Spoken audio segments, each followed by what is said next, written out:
Well, July is the deadliest month for car crashes, and the Centers for Disease Control reports car crashes are the leading cause of death for U.S. teens.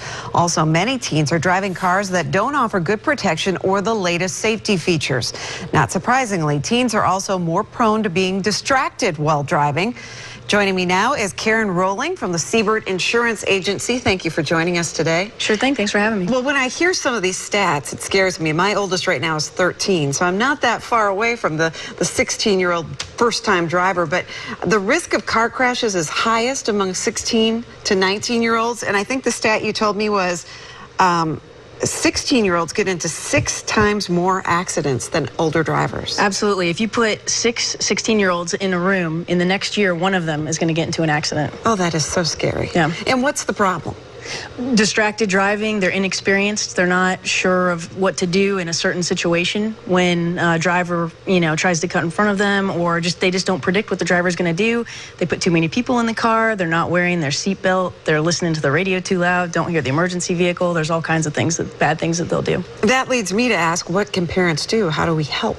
Just educating your child. When you're driving and they're the age that you have, 13, you tell them, while you're driving, why you make a certain move, or look at this driver. It looks like they're going to try to get over. They're looking over their left shoulder, so they can predict what. And model good behavior, I'm guessing. Exactly. No texting and driving. Try not to talk on the phone while you're driving a car, which I know is difficult. But the texting and driving is really one of the big problems. Now, there are programs out there that can help?